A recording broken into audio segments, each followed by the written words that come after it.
They ranged in age from 15 to 35. They were mothers, sisters, and daughters, each with hopes and plans, but their lives were cruelly cut short by Lonnie David Franklin. 6 years after Franklin's conviction for the murders of 9 women and a teenage girl, there's no real closure for his living victims. Samara Herard, a sister to one of Franklin's victims, tells AE True Crime. "Princess Berthomeu was one of the sweetest, gentlest souls I've ever encountered," Herard says. Franklin, a Los Angeles serial killer nicknamed the Grim Sleeper, strangled the 15-year-old in 2002. "She didn't get a chance to live her life," Herard says. It took investigators 25 years to finally identify and arrest Franklin, from the discovery of Deborah Jackson's body in a garbage-filled South Central alley in 1985 to 2010, when a recovered DNA sample was linked to the killer. All his victims were young, black women, many at vulnerable stages in their lives. The delay outraged families and community activists who accused police of marginalizing the crimes because of race. A retired garbage collector, Franklin prowled the streets near his South Central home, luring victims into his car, then killing them and dumping the bodies.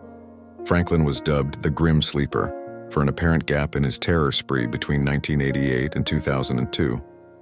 Neighbors considered Franklin a friendly guy who helped fix cars, journalist Christine Pelisek wrote in her book, The Grim Sleeper. But his criminal history had already included raping a young woman in 1974 while stationed with the U.S. Army in Germany and convictions for burglary, assault with a deadly weapon, and auto theft. In 2016, Franklin was found guilty of murdering 7 women between 1985 and 1988, and 3 females between 2002 and 2007. He frequently used a .25 caliber handgun and often discarded the bodies in filthy Los Angeles alleys. Some of the women were addicted to drugs, making them easy prey for Franklin, or they had been forced by circumstances to work as prostitutes on the dangerous streets, prosecutors said. But Anietra Washington, a 30-year-old mother of 2, was just walking to a friend's house and thought Franklin was harmless when he pulled up and offered her a ride in 1988, Pelisek recounts. He shot her in the chest and then sexually assaulted Washington, who miraculously survived. She remains the only known survivor of the serial killer.